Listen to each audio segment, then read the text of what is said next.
You're listening to The Chris Maher Show, live on YouTube.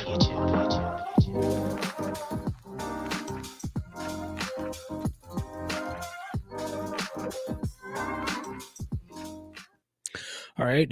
What is up, everybody? Welcome back here to The Chris Maher Show here on YouTube. Tuesday night, 6 o'clock, as always. Fun day today. Got some new jerseys, got some Flyers news as well since we last left off last week. Mike Knuble joining me in a couple of minutes here. And Jordan Hall from NBC Sports Philadelphia will be joining me at 6:30. It should be a good one. Flyers with some new sweaters. I am getting a call here as well as we open up. So let me put that up. Hey, you're on the air. Hello? Hi, how are you? Is this Chris? Yes, it is. Hi. I want to say about the Flyers, this rebuild is difficult. Mm-hmm. And why doesn't the management bring back some of the old fun things, like meet the Flyers, like Coatsy used to do, bring the boys to the beach for beach volleyball and things like that, have a family skate, have some goalies at the Voorhees Skate Center, bring the kids, bring the family, sell tickets, give the money to a Flyer charity, something like that. I think things are pretty sad right now, and Yeah. we've got to get back on the orange. You know, we're trying real hard to get excited about the season, but I'm having a tough time with it. Yeah, I hear you.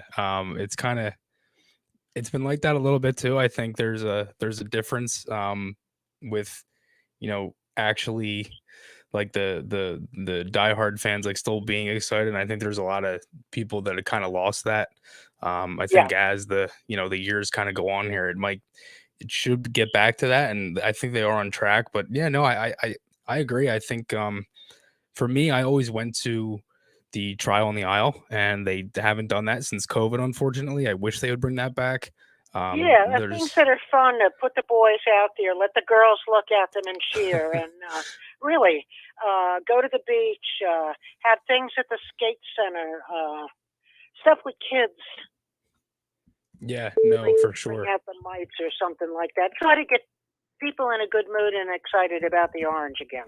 Yeah, I hear you for sure. But yeah, I mean, hopefully they that's what they do, and it would be nice if they can kind of keep bringing that back because to me, I think the whole thing is just getting fans back involved, and that's the biggest thing.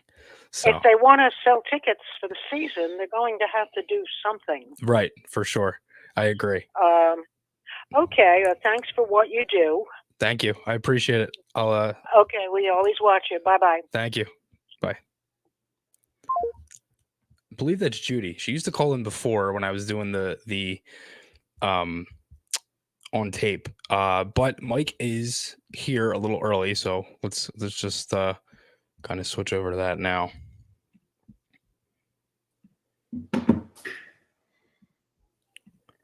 What's up, Mike? How are you? There we go. Now we got it together a couple weeks in. Finally working now. Yeah, I know exactly. So yeah, see your background and all that there. So. Yeah, for sure. It's it's much better for you, I guess, than going over the phone. It's probably easier that way too. Yeah. But yeah, how you doing? Good. I just got back from Philly. I told you I was out there Yeah. Tuesday at the Flyers alumni golf outing, and then it's funny. What do you call her, Judy? Your earlier caller. She was talking about getting excited, and we had I had their the new president there. It's Dan, right? Dan Elferty. Mm-hmm. Yeah. So he was there, and he spoke at the dinner, and his big thing was about getting fans excited again, and stuff like that. So could tell Judy, and then actually Jonesy showed up, but super late. I think he got stuck. He was supposed to speak, but then he got stuck in traffic or something. But gotcha. I catch up with him for a couple of minutes because he's super excited about things, and obviously their new direction here. Right. Yeah. Exactly. And I think the biggest thing, Mike, is getting fans excited again. Mm-hmm. I think part of that is the new jerseys. But before I start, how'd you golf this weekend? That was all right. It was okay. It was the guys I played with were great guys there, and they do the electronics for the Wells Fargo. They bring in the scoreboards and do all that stuff. Mm-hmm. And other guys were with Drexel University, and they were like the facilities managers because they just did a job at Drexel. Evidently, they just remodeled their whole basketball arena and stuff. So we were good. We were like 12 under. So I think 14 was second place. So I think we left a couple out there, like everybody does. But weather was good. It's awesome to catch up with guys and stuff. Yeah. No, for sure. I mean, it seems like every year that's a pretty big event with the alumni. And for me, I don't golf. The best, one of the things I've heard, and my dad used to say it too, is the best 2 balls that he used to hit is when he stepped on a rake. So there you go. But golfers, I haven't heard that one before, actually. So the New Jerseys, they came out today. I'm curious what you think of them. I'll kind of pull them up on screen here. I'm assuming you saw them. I think one of the, they got rid of the black kind of, especially, you can see that black band, like across the shoulders. That would be one of the interesting changes. And then this, obviously the numbers on the sleeves on the white jerseys and the orange jerseys are they're kind of like a solid number. They're not trimmed in anything. And so, they're Flyers jerseys. And I guess the big thing is the color, right? The orange. The orange is like a different orange, like a more of a burnt orange, and right, almost like a traffic cone orange is kind of gone to a little bit. So this is a little more like burnt orange and kind of nod to their first color scheme a little bit. Which now that I see it, and even looking at this picture, is that Couturier with it on? It's Sanheim. Sanheim's in the road. Farabee is in the home, and then Delorier is in the alternate. That's in black. All right. Okay. There you go. All right. But anyway, so they, you think back to those pictures, and part of it's the way, I don't know, maybe it was the way the games were shot on film, but you remember that really like darker burnt orange a little bit. Yeah. No, for sure. Cause like, I feel like one of the things for me is like when I started, it was like that kind of what you're saying, that traffic cone. And they kind of went back to that. Cause when you played, they still had the burnt orange, but I think you guys were black at home.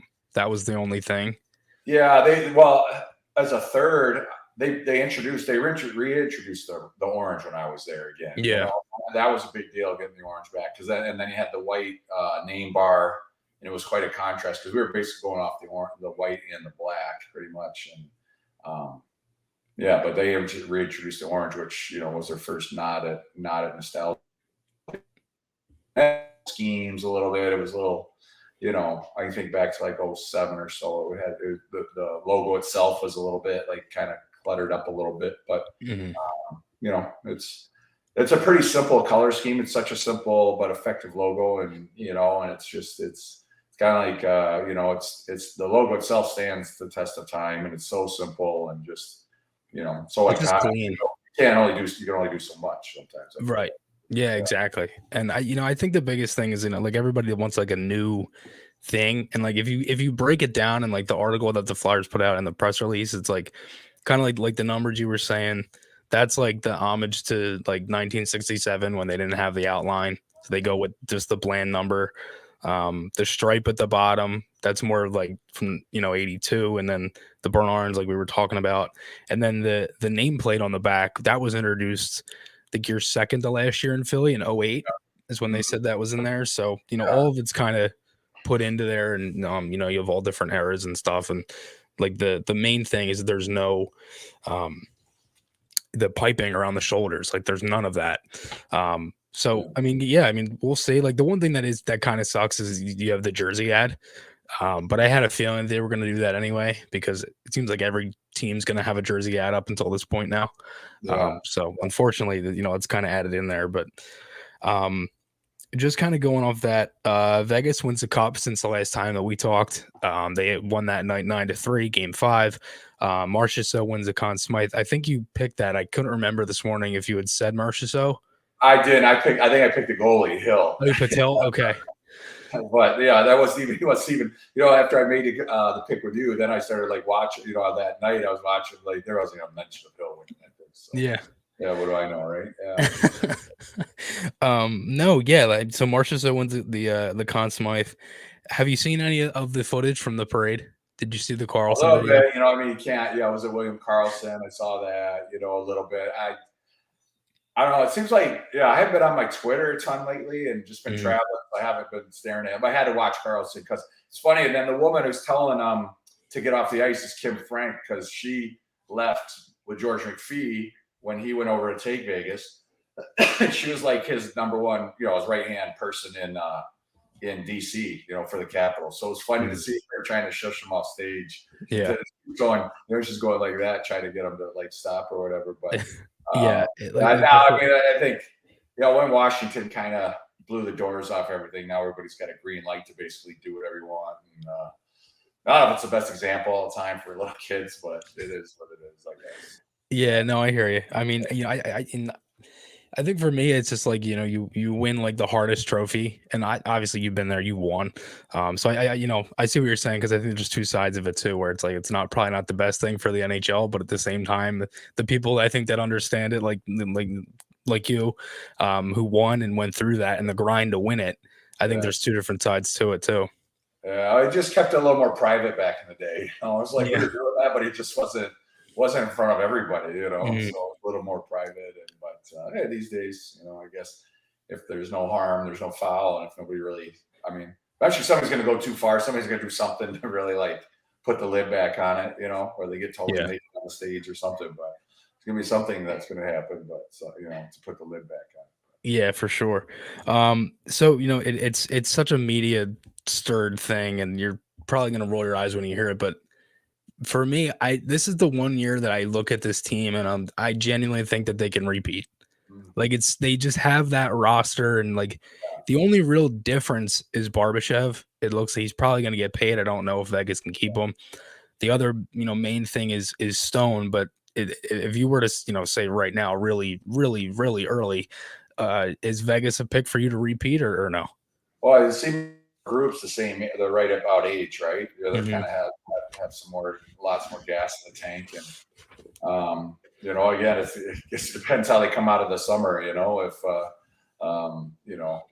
how much partying they all do, but they seem to be all the same age, and who knows if their goaltending's truly set either, right? Because they're going through a bunch of goalies, and things can change pretty quick in that respect too. But yeah, like you said, they're going to miss Barbashev, but there's going to be some kids in Henderson that might come up and fill some spots, or they'll find a trade or whatever. But Vegas has been obviously becoming super desirable spot for free agents, so they can pretty much go after who they really want to go after, and probably even underpay a little bit, because you have no taxes, and you're going to have a pretty good chance to win a little bit of a lifestyle down, kind of being a lifestyle down there. So it's, they got a good, they should be the early on favorites. Absolutely. I mean, you can't make, in Florida gets the final. I don't think you call them in there. It's just a team that was on a run, really. And the Vegas roster is pretty strong. They got to be the early odds on favorite. Yeah, for sure. I mean, just like the entire team's so deep, and you have so many different guys that just can come out of nowhere and just, make plays like that. And it seems like that they always like the one thing with Vegas that everybody says is they always like went to win, like as soon as they came into the league. And it was funny because I was listening to Spit and Chicklets earlier, and they ended up having Marchessault on, and he was saying when they got there, or when he was ended up going there, because when he was not protected by Florida, he ended up having a 30-goal season. And he was like, yeah, there's no way. Like, and then he ends up going there, and he actually said that he thought that team when they started was just going to be terrible. Like, he didn't think they were going to be good at all. Yeah. So it's pretty crazy how that stuff kind of goes full circle. Well, yeah, and George McPhee did a really, really good job of maximizing the rules. When they said you couldn't do stuff, he was right on the edge of figuring out how to get around stuff. Right, and he's super smart like that. And, trading, telling guy, I'm going to take this guy, but you'll trade me this guy instead, and blah blah blah, and just kind of forcing people's hands a little bit. But, I'd be curious, how Seattle found it much tighter, if they closed some loopholes that he really exploited. But he certainly, those guys, I mean, it's quite a feat to, come in the league real quick and just have the success that they've had. It's pretty amazing. Yeah, for sure. And, I'm curious, being a former Capital yourself, like with the, the time with McPhee and everything else, did it seem like for you when that roster was built that they could have eventually maybe ended up winning or at least gotten there when it, seemed like that everything was kind of happening in Vegas? When Vegas, when they started? Yeah. I don't know. I think like you just don't know, and like, I don't think anybody could have predicted that success. Yeah, I agree. You end up with Fleury, so you're like, okay, well, at least we got an ace in the hole here, right? They got Fleury from Pittsburgh, right? Then they expanded him there, right? So they feel like, well, there's a good start. How many years can we get out of him? He'll at least give us a chance most nights. But I gotta believe they just far exceeded their expectations. Yeah. Now I think people knew when they came in, they weren't going to go, they weren't going 10-70. People figured, maybe 500, maybe a little bit above. Like they're not going to be a joke by any means. Yeah. But what they accomplished certainly just left everybody sort of speechless. Yeah, for sure. Just kind of going off then. Flyers also made another hire previous. So Sharp was hired the day that we did the last show. John LeClaire added back. Similar kind of role as Sharp in the hockey operations senior advisor kind of thing. Going to be working with Sharp and Danny B and player development. Is there any thoughts that you have on that and adding LeClaire back? Yeah, I talked to him briefly yesterday. At the golf outing there, saw him. He was there in the morning. He played, I think, too, but he wasn't, he'd stick around forever. But just talking to him, and he just said he's ready for it and looking forward to it, and so that's again, we talked last week about they're certainly taking a different run at this and a different angle with certain people and who quote unquote haven't been in the management side of things before, so. Mm-hmm. It's you have to see if this is going to work. Maybe it does, maybe it doesn't. Who knows? It's like a fence here. So there's certainly some players that have Flyer ties and know what it means to be play in Philadelphia and guys with great ties to the organization. So it's sort of like moving forward now to the guys who have played in the 2000s versus the guys who were in the 70s. So there's still a lot. Yeah, I can tell you, just going to that golf tournament, there's still a lot of pride in the organization, and everybody's, again, that optimism is there, and the optimism is there, and they're trying to do what they can to stir it and bring it back. And like we said last week, the proof is on the ice, and whatever happens on the ice will be obviously the final results. No, for sure, and to me, that's kind of the whole thing is right now is trying to build that back up and get everybody excited again. I think one of the best things that Jonesy had said specifically about the jerseys and all that too, because to me as a fan, I think that plays part of it. Like the way you look on the ice definitely plays part in how you want to be received. And I think the Flyers kind of lost a little bit of respect too. And I think it would be better if you can kind of build that back up and still look good doing it. But yeah, no, I mean, I just think overall, just kind of building that out, it feel like it just makes more sense if you add more former Flyers. Because my thing was just like, how can you expect to go back to the old ways of the Flyers and want to go back to that with an outsider who's never really understood what it means to win here and stuff like that? And obviously, you played here, so you understand that too. It does. I mean, it's a little bit of a feel-good story. I think people got to don't get too carried away. Like at the end of the day, the players play the game, right? You have whoever you want, whoever's in your front office. Certainly, it's great for a fan base and getting things riled up again. Certainly, getting attention of the players.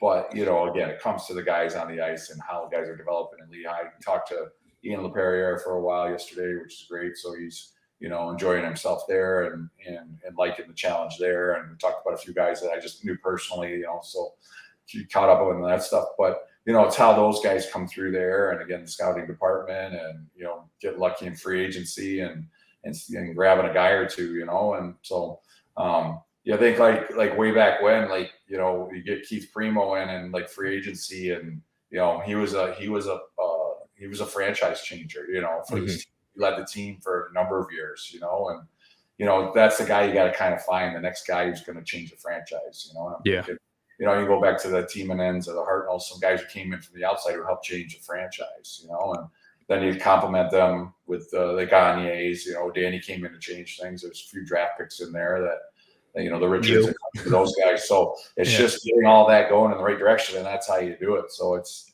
you can have whoever you want leading. You got to get the right players out there. Exactly. No, I 100% agree. And I think the biggest thing is just getting, building it through the draft is huge.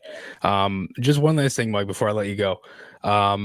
There's been talk of potentially buying out Kevin Hayes. It doesn't seem like the best thing. I know me and you were talking before, kind of off the record, about Harden. You had mentioned, if you don't really want a certain percent of your cap kind of tied up in your goaltender. We saw it the other day with the Canucks. They bought out Oliver Ekman-Larsson. They're going to be paying him like twice as much over, I think, double the years. Hayes, it's a similar thing. If you bought him out now instead of trading him at 50% retained, you'd save like $1 million in cash over the full, trajectory of it. But I'm just curious kind of what you think about, potentially buying out Hayes. Yeah, and I don't know. I mean, he's 31 there. I don't. He's a guy like a couple years ago, like kind of as I finished in the league, I didn't know who he was until then he signed with the Flyers. I don't know where he come from, like Florida or I don't know. Rangers. Okay, but like when he got there, I'm like, oh, this guy's a beast, And so you can even go back. So think back a couple years. Like remember when Jamie Benn and Tyler Seguin. Like they got a bunch of crap from their owner, from the owner coming down and give them crap, about their play and stuff like that. Like, now here they are, they made the conference finals. Those guys are resurrected their careers again. I mean, I have to have faith in a player that, is still 31, super young, and, maybe lost his way a little bit, and maybe Torts can get to him, somebody, Danny, some of these guys get to him and be like, come on, put their arm around him a little bit and say, we need you, big boy, you can give us more, and that's why you got to have faith. I mean, as long as I don't know his injury status, I don't know what, where his body is and all that, and he's had some tragedy in his family or whatever. And so, it's hard to say where a player is and all that, but I don't know if the advantage is there. I'd rather just try and give him one more year and try and get, just kind of keep your fingers crossed. And, again, if he's in good, the guys on the inside, the people on the inside know if he's in good shape. Does he take care of himself? Does he have his stuff together? Is he, is he hanging on? And that's some of the assessments they have to make. But, I got to believe a player like that who's semi-healthy at 60 or at 31 years old and a big monster like this guy would have a bounce back. Yeah, for sure. And, it's funny because like the way that it's, kind of put out is like it seems like that there's a disconnect between him and Torts. And yeah, that's right. Yeah. Right. And, well, one of them's got to be the peacemaker, Right. Exactly. And that's kind of my thing. That's Danny. Danny's probably got to be the peacemaker. You'll be like, listen to, like, we're gonna cut the shit right now. We're gonna figure this out. Right. Because that's kind of my thing too with D'Angelo. It's like we always kind of like trade through our problems, and that's what it's been the past couple of years. And like, if this guy doesn't want to be here, they're traded, or you know what I mean. And like, my thing is like, why can't we just work this out? Like, we're not going to be like, and I don't want to say it like that, but we're not going to be competitive or anything like that. We're not, we're not ready to make a cup run or anything like that. This stuff can kind of take some time. So my thing, I think, for Hayes too, is just like, there was a disconnect. I think he was really good offensively. I think defensively there can be more with that too, but I don't know. Yeah, I mean he's got to be a man too, and he's got to look at himself and be like, I want to play past 31 or 32. Like, let's play a little longer. I want to do this, So, well, maybe I need to really look at myself. And you look at these guys like Steve Yzerman, Scotty Bowman got Steve Yzerman to play both ends a little more. Not that he didn't before, and he's very adamant. Steve's actually very adamant about that. He's like, listen, I was a really good defensive player anyway. He's like, he takes that personally. But it's like guys that they got Mike Modano, in Dallas, like they get him to buy in a little bit more. And all these guys got to do is just kind of meet in the middle a little bit more, And I understand, like during the year, you're going to dig in, and it's the middle of February, and Hayes feels Torts messing with them, and scratch them and doing that stuff, and talking about him in the paper and stuff, and he's going to dig in. He's like, no, I'm not. So, but and I'll be nation projects or Jonesy. you two got to figure this out, you know. And obviously, it's only worth doing when you talk about trading through players. It's only worth doing if the Flyers think there's something there, you know. Exactly. They're not a way to get rid of them. So let's cut to the chase in that respect too.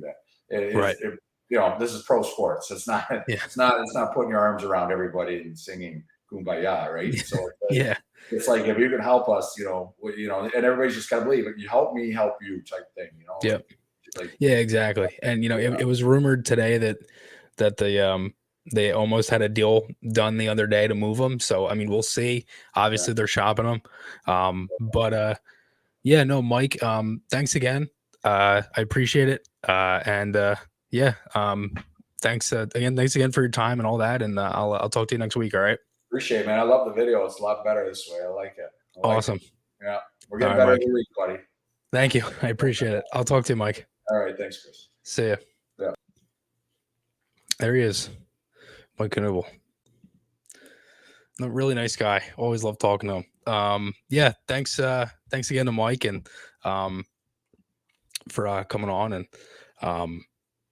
that was great. I'm happy. That's all I can say. So I got a lot of stuff in the comments. What's up, everybody? Got 20 people in here. We got Jordan Hall coming up in a couple of minutes.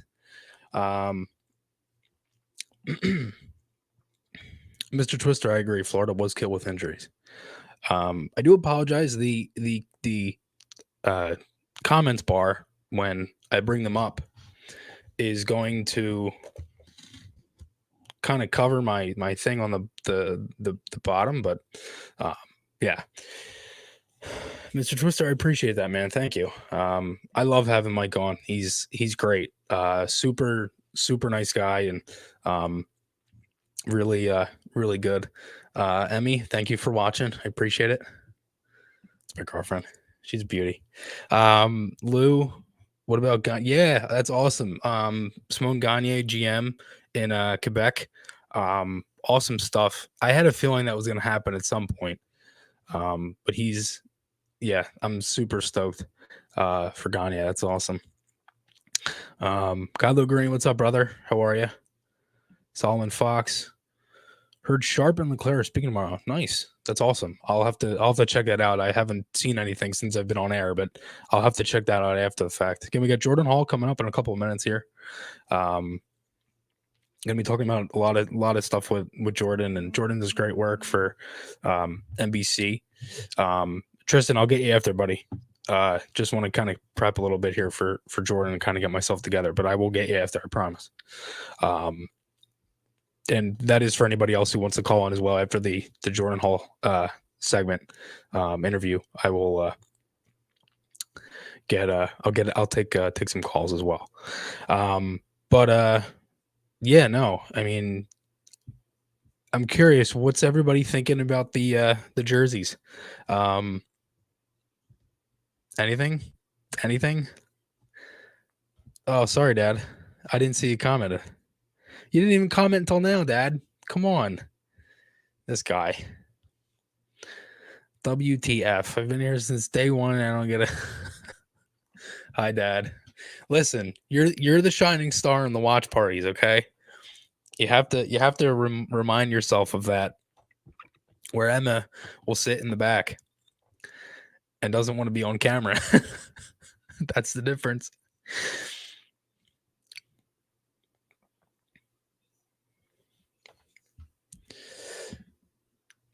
Hayes and Torts, they were a little rocky throughout the year. It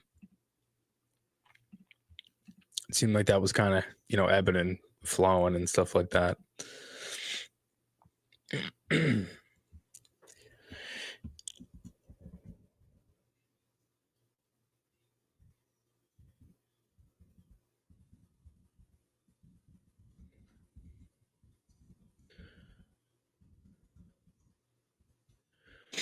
I'm getting the Wi-Fi bar on my stream. Just wanted to let everybody know if I am not getting the best signal. But I'm curious with the black. I don't like that jersey. I'm not the biggest fan. I'm I'm just, I don't know. I'm just not ideal. It's not ideal, I guess. But here he is now. Jordan Hall. So Jordan's camera. Jordan, how are you, my man? Chris, I'm doing well. How are you? Good, man. Yeah, what's up? How you been, man? Good. I've been good. Thanks so much for having me. How's the summer treating you? Good, man. It's been fun, busy.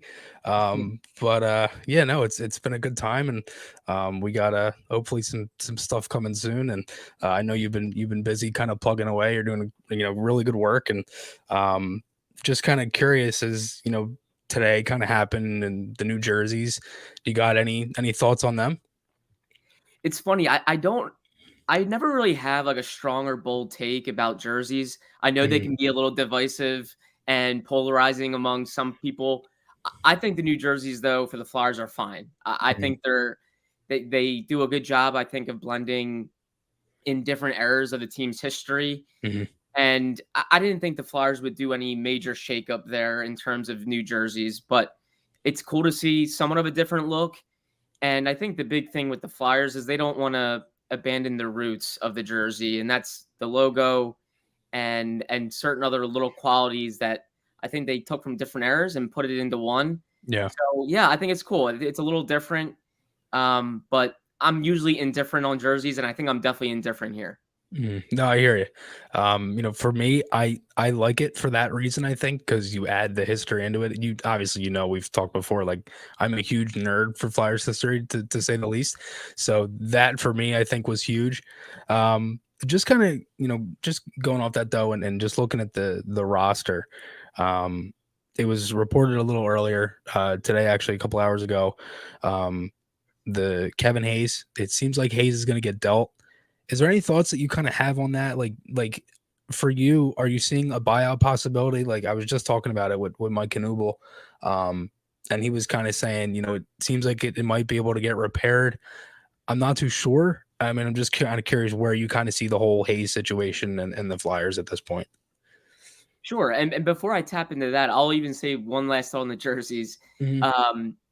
Sometimes it's a no-win spot. Like I feel like with the Flyers, if they made more of a modern look and got away from some of the older jerseys, you would have a lot of the older, maybe Flyers fans that grew up with the team, they would be pretty upset. And then whenever the Flyers seem to tap into history and bring back the history, you have more of the younger generation fans saying, why can't this team get away from the history? So tough spot with jerseys. I hear you. Job. And I think when people see him on the ice, they'll like him. With Kevin Hayes, my gut definitely tells me that he is likely going to be moved around the draft. I think if you watched his end of the season press conference in April, he definitely seemed reserved and seemed like he reserved to the fact that he was going to be maybe not moved, but reserved to the fact that like the Flyers were moving in a different direction. They were rebuilding. And I think he very much realized with how diminished his role became after the All-Star break that he probably didn't fit in John Tortorella's eyes. And Tortorella's going to have his voice heard here, as we all know. So as far as a buyout, I don't think that makes all that much sense, in my opinion. Me neither. I believe they would have to pay him over 6 seasons. Yep. And I believe and I think the cap hit is pretty front loaded in the first 3 years. It is, yeah. So to me, he's still a valuable asset. I mean, he's 31. He's a 6'5" center. Yes, he is a center, not a winger. Yeah, he's a center. He is a center. He's a shorthanded threat. If you have him on the ice when he's killing penalties, the Flyers for some reason didn't have him kill penalties this year. He can help you on a power play. He's 6'5" and he's 31 and very much in the prime of his career. So yes, the contract's big, but I think he can be a valuable asset if you look to move him. And I don't think it would be the worst thing in the world if he opened the season with the Flyers and then they could potentially move him at the deadline. So I think there's value there still. He's well-liked in the locker room, and he plays a premium position. So, but I do think they will find a way to move him around the draft because I think they know it's best for both parties. For sure. Yeah, I agree with you. I think the biggest thing is just the fact that it seemed like exit day, it just felt that way. I think like the way, especially the way Hayes was talking. Obviously, you were there. I think one of the biggest things for me was just the offensive production was actually good. I mean, Hayes being the all-star, I believe he finished around 50 points, might have been pretty close. But I think the biggest thing was just the defensive side of the game lacked at times, and it just seemed like Torts kind of wanted more, and it just wasn't there, unfortunately. And I think there's a bunch of different things that can kind of go along with it, kind of like what you were saying. I personally don't want to buy out either. I think I would rather, if you look at it cap wise, if they traded them now at 50%, which is the max, it'd be like 3.5 and some change. If you do the math on the 6 years at the 1.6 and the 3 at 3.5, you'd actually save like $1 million if you bought them out. But it's not the most ideal thing for me. I think because to me, I think Hayes is a good enough player where you could at least get a decent return in a trade, especially if they almost had one the other day too. But we'll see. I think it'll be interesting. Just kind of going off that then, like for you, where do you kind of see the rebuild up until this point? Like Provorov is already traded, Hayes has been rumored. They have the new look. They add another pick. They'll be picking 7 and 22 next week, next Wednesday night in round 1. Where do you kind of see like the rebuild right now, and where do you is there anything that you kind of envision it to kind of to at least become throughout the summer at least? I thought Danny Briere's Provorov trade was a real tone setter for the offseason because I thought not only did it send a really strong message to the fan base that he is not BSing them, he wants to make changes, he believes in the whole rebuild mantra, but I really thought it sent a message to the rest of the league that he is very much open for business. That's why I think the Flyers are being talked about and written about so much right now nationally, is because he is listening on everyone. I think that there was a point of emphasis behind him saying that back in March, about 2 days after Chuck Fletcher was fired, that they are willing to listen on everyone. And I think that has caught the league's attention. So he's fielding calls and not going to leave any stone unturned. I think that's a wise move by Danny Briere. And the trade of Provorov, I think, really sent a message to the league because it's a player that's a quality player. It's 26. He's a top pair defenseman in many people's eyes. So it wasn't like he was just shipping off an aging player with 1 year left on his deal. He traded a player that was for a while viewed as a foundation piece. Clearly didn't really fit anymore for different reasons we don't have to get into because it probably would take a while. But I think the attention he got was because it was Ivan Provorov, and it was not a guy that's a bad player. It's a guy that really got a quality return because he's a good player. So I think people are going to be hitting up Danny Briere a lot, and I think Briere's very, very open to taking a step back. That's part of rebuilding, is taking a step back, gathering more assets around for the future, and then taking steps forward. And so I thought he did a really nice job in his first trade. It's tough to tell who's going to win that deal now. But it looks like it was a very future-centric trade, and I think they have some more to do this offseason because that's the way they're going to have to rebuild. Yeah, no, for sure. I agree. I feel like the biggest thing from the Provorov deal is like it can get broken down in so many ways. For example, a lot of people have said that they could flip Walker at the deadline or anything like that. Like there's so many different variables of it, because you did the Kings a favor and you get another first, you get a second round pick, all that stuff. So like all of it kind of goes in hand. And I 100% agree with you. I think the biggest thing with it for me was adding another right-hand defenseman prospect in Helge Grans. Because outside of Ronnie Adder, you didn't really have anyone that could kind of be right there. And from what it seems like, Grans is a guy that might need some time to kind of figure out what he is. And that's what the Flyers have to do. They have to figure out what they are. So that's really like the biggest thing right now is just adding those type of players. So no, I personally, I 100% agree with you. I just think, you added in pretty much every area you could. Just kind of going off then. So Provorov, as you mentioned, number one defenseman, at least in my opinion, and a lot of other people too. He's gone. For you, does it seem like Carter Hart is gone, or do you think they move Hart, or no? I don't think he'll be gone. I think he's still viewed as a part of the future here. I feel like the trade buzz around him on the day Provorov was moved was a little premature. Me too. Again, if you have listened to Danny Briere going back to March, if you listened to him at the end of the season in April, if you listen to him at the introductory press conference in May, he has reiterated he will listen on anyone, and that includes Carter Hart. It has to. Listen, if they get the doors blown down by an offer, you would have to consider it. I wouldn't blame Danny Briere. But I'm talking multiple first round picks. Like, this is a 24-year-old franchise goalie. Yeah, still cheap. He's going to be under a restricted free agent status at the end of his deal, so there's team control there. I don't think the Flyers are going to make a rash decision, but I think they are very much open to listening. Right. I feel like it was a little premature. I'm not even sure how it would be really difficult. Like, on the day Provorov was dealt, to then trade your franchise goaltender. Like, yeah. Yeah, if they were still finishing a deal on Provorov, to be talking about a Hart deal at the same time. I'm not saying they didn't. I'm not saying they weren't talking to a team about Carter Hart. Yeah. I think just very much they are listening on Carter Hart, and perhaps, some teams came calling on that day, and there was a few, early discussions on it. But I think they're going to need to be blown away to trade Carter Hart. I still think they view him as a potential piece of the future. Again, 24 years old. Say the Flyers are contending in 3 to 5 years. Still think he could fit their timeline, and there's a very good chance he gets even better with the team around him, which could even raise his stock. I don't even think his stock's even close to where it could be. So no. I think Hart will be here. And the thing with the Provorov trade too that kind of caught my eye was, if the Flyers are very much all about rebuilding, like, you need to get picks, right?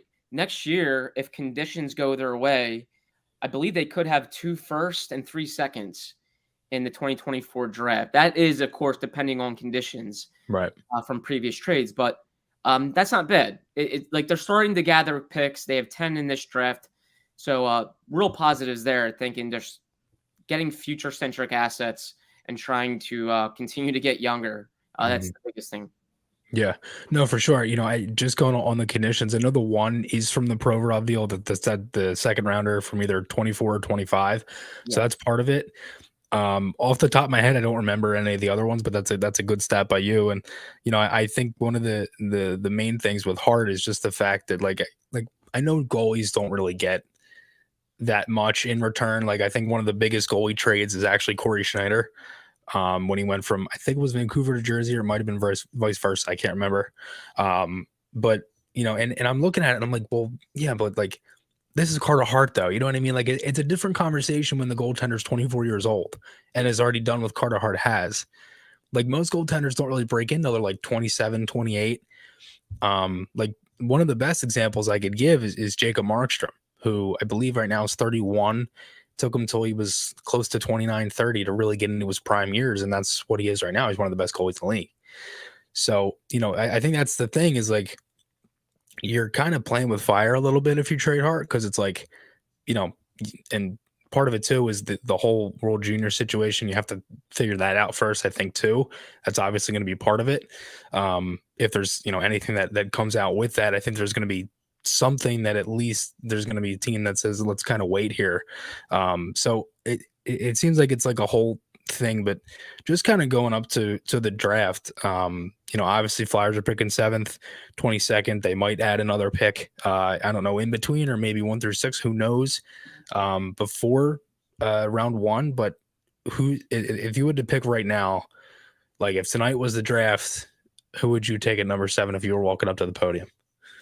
So I love Will Smith. I think in an ideal world, if you're a Flyers fan or the Flyers, he falls to you at 7. I don't think he will fall, but I really like that kid. If it's not Smith, I would really like, if I'm the Flyers, David Reinbacher. I think the Flyers really need to start replenishing defensively. I think that's where they want to build, is from the back out. I think some of the real quality, consistently contending teams have depth on the back end, and they have a good goalie, and they were more balanced up front. I think they need to replenish on the back end. They've only used 1 first-round pick over the last 7 drafts on a defenseman. It was Cam York. And Reinbacher just seems like the complete package. He's big. He's a righty shot. He's mobile. He plays in all situations.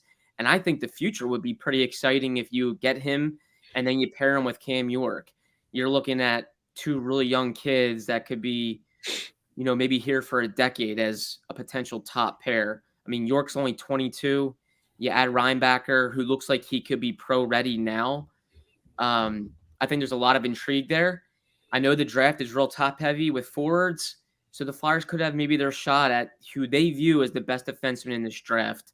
Right. So if a lot of the top forwards go and your top defenseman falls to you at 7, I think there's a lot to like there for the Flyers. So I would say Reinbacher if it's not Will Smith sliding to them. Okay. Yeah, no, I mean, for me, I honestly don't really have a, and it sounds so weird to say because it's such a good draft, but like I don't really have a preference because I like at this point, like we need like whoever. Yeah. You know what I mean? Like we need a forward, we need a defenseman. Like we're rebuilding. It's not like, a couple years ago when we went from 13 to 2 and took Patrick because we needed a center. And then later they traded Braden Chen. But anyway, I think you get my point. Just there's little things that you can kind of add. And I just think for me, I'm kind of fine with whoever. I really like Willander. He's one that I think could kind of creep up. I don't know if the Flyers like him, but we'll see. Just one last question here for you, Jordan, before I let you go. And it's a little off topic, but Vegas, they win the cup. Was there anything that stood out to you from the entire cup final and just their run in general? Yeah, fun playoffs as always. I wonder if some people would have liked deeper series in the later rounds. I'm sure we all would have because for entertainment value. But man, Vegas was just complete in my opinion. And you see what a coach like Bruce Cassidy can do in year 1. He's just a really good coach. I remember when he got fired by Boston, I was like, wow, like talk about a coach just popping up on the market for teams to pluck. But complete team. And I thought Henrik Lundqvist said it really best. Vegas always had 3 guys on the right side of the puck. Like they didn't allow you anything. And that to me, that's coaching. It's implementing a system and getting guys to buy in and play the right way. So it reminded me a little bit of the Flyers. If you get a coach like John Tortorella who can get guys to buy in and play the right way, sometimes you can get better quicker. And well-coached teams go far. You don't always need the highest end talent. Don't get me wrong, Vegas was talented. But to me, they were a balanced team with clutch players and guys that bought into a system. So, just a real complete team, in my opinion. And I thought a real byproduct of elite coaching. Yeah, no, for sure. I mean, and it's so crazy. Like Vegas ends up winning a championship in Boston, who let Cassidy go, ends up the best team in hockey and loses in a 3 games in a row to Florida. And it's kind of like what you were saying, like, sometimes if you just have the right coach, and it's very similar to Torts, in Columbus, getting those teams that weren't the best offensively and didn't score as much, which is a problem the Flyers have now, he got them far and, he was able to kind of do that. So I think all of it kind of coincides, together and all that stuff. But Jordan, man, this has been great. Thank you again. I appreciate you taking the time. Have a good rest of your summer. Hopefully I'll see you soon. All right. Yeah, Chris, thanks so much for having me, man. Keep up all the great work, and I definitely can't wait to see you soon. All right, man. I'll talk to you, okay? Thanks, Chris. Take care. See you, man. You too. There he is, Jordan Hall from NBC Sports, Philadelphia. So if anybody else wants to ring in, that's all I got for tonight. But if anybody else wants to call in, hit the line, 267-939-1216.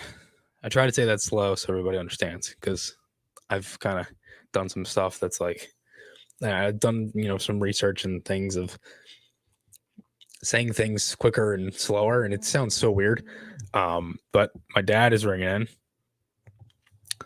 Hello, Dad. How are you? What's going on? Nothing. All right, first things first. What's up? Nice to finally see Knuble, the video. Yeah. Glad you got that straightened out. Uh-huh. Really nice. Yeah. Jordan, always great to see him. Talking with him. I talk with him at practices and camps, and even from that time when we went out to lunch with him and everything. Yeah. That was cool. Yeah. Super good dude. Yeah, really, really, really great guy. Great guy. Question, and I saved these because I saved them for the show. What exactly is Patrick Sharp and Leclerc's roles going to be? Like, I don't, you know what I mean? What are they actually doing with the team? Mm-hmm. All right, I'm going to hang up and listen. Okay. Love the jerseys, hate the ad. Someone suggested the Wawa Goose. That was friggin' brilliant. Brilliant. Wawa, why weren't you a sponsor? Yeah. All right. Yeah. All right, Dad. Talk to you. Love Okay. you. Great show as always. Thanks, Dad. Bye. Bye. Yeah, so Leclerc and Sharp, it seems like I don't really know exactly what they're going to be yet. I think the biggest thing for Leclerc and Sharp is they're more going to be in that role of just working with those kids one-on-one and stuff like that, and just being there for them. I mean, like, how crazy is it to go from like two guys, like, you can, like, as a young kid coming into the NHL, you can go to Patrick Sharp and John Leclerc for advice. Like, could you imagine that? Like, that's like insane to me. Philly Ghost. Yeah, Brad for sure. Vegas defense they were great. If the Flyers do trade Carter Hart, they better get a boatload in return for him, but I want it because he's 24. Yeah, no, I agree. I think the biggest thing for Hart is just the fact that, like you said, he's so young and there's so many different variables to it. Mr. Twister, yeah, man. It's really hard for me to say with Mitchkov. Like, if he's there, like, if he drops, I don't think he drops anywhere past Montreal at 5. I would take him though. If he falls at 7, I would take him in a heartbeat. But we'll see. I got Tristan calling in here. What's up, buddy? I knew I'd get you. What's up? What's up, Chris? How are you, buddy? I have a few questions for you. Yeah, what's up? And then I was thinking about this over on the weekend because last weekend I only got my text, but what is going on with Hayes and Tort's relationship right now? Mm-hmm. Yeah, I think the biggest thing with that is just at the end of the year there was a disconnect, and you saw it throughout the season. There wasn't much that, like, isn't it because of the benching thing from assuming? Yeah, I for me, I think there's a lot of different things. I think for Hayes, it's just like Torts probably wanted more, and I think Hayes probably wanted him to, kind of probably, again, I don't know this, I'm just guessing, like, it seems like to me he kind of just wanted him to back off a little bit. That's certainly not the case with Torts though, and like, I don't really know. That's just a guess. But I'm not telling this right now. If this is going to continue to happen, I don't see Hayes staying here next season. Yeah, I really don't. Yeah, no, for sure. And that's the thing. Like, we don't really. You don't really want to keep a guy like argue with a coach. Yeah, I think the biggest thing just with that is just the fact that there's so many different variables to what can happen for next year, and just who's here and who isn't. And I think for Hayes, it's probably just a matter of time. They already were rumored to, they had a package or not a package, but they had a deal to move him and stuff. So it seemed even not that Columbus was interested with him. Yeah, it seems like Columbus has kind of gone out of the mix a little bit. So we'll see. I mean, I think that there was a rumor the other day from 32 Thoughts that they're kind of looking elsewhere. So, we'll see what happens. Yeah, I mean, you already know that. Do you love Hayes? Do you? It's not. I mean, I like him. I think he's a good enough. I mean, he's a good enough player, but his defensively side is kind of lack. Yeah, and he also makes a lot of money. He makes too much money is the problem. I think if we had Hayes at $5 million, I'd be okay with it. But 7.1 is just too much. But it's seeming that. But who's going to take his contract? That's the question. Well, go ahead. Like if you look like other teams like maybe Buffalo, Minnesota, or any team might not have no cap space, but our cap space is like tight. Right. And, I think the biggest thing with the two buddy is just the fact that you got, you'd probably have to retain some money. I don't think buying him out makes any sense. You'd have to retain money, at least half, and then try to move him that way. I mean, I don't know, but I know, I forgot to tell you about this. So, that Vegas and Florida game was an embarrassment to watch. Yeah. It was 9-3, or the Stanley Cup day. Yeah, it was a blowout. Not the best game for sure for Florida. I mean, no Kachuk and all that stuff. And I don't want to take your time, but those jerseys are pretty nice. Yeah, no, I like them too. I think they're sweet. But yeah, dude. Thanks for calling in, buddy. I appreciate it. Always good talking every week. And every Tuesday. Yeah, much. Buddy. Yeah, dude. I'll talk to you soon, okay? Yep. All right. Bye. See you, Tristan. There he is. He's a good kid. Yeah, if anybody else wants to ring in real quick. But yeah, no. Good show again, as always. Lot of fun stuff, and I always appreciate everybody joining in, from Mr. Twister, Guido, Philly Ghost, Brad, Lou Rubens, Kylo Green, Cheesy Lasagna. That's a new one. It's pretty cool. That's actually a good name. Solomon Fox, Backyards with my dad, Isaias. I think that's everybody. My girlfriend was in here. Howard Frank. And Howard, I did want to mention your comment, my friend. Thank you for calling in before Howard actually called in before I started, and asked me about the Hayes buyout.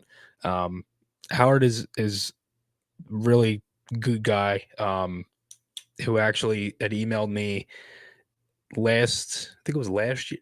I think it was not this past season, the following year. Really nice, and it was just really awesome, just some of the things he said. So I just wanted to kind of give a shout out to Howard for always supporting me, and everybody else as well. I love doing this stuff every week, and it's an absolute pleasure, and it's one of the things I'm most grateful for in my life. So I'm super excited and happy that I get to come on here every week and talk about the team that I love. So yeah, thanks thanks everybody again. And I'll talk to you guys all next week. All right. Thanks, guys. Bye.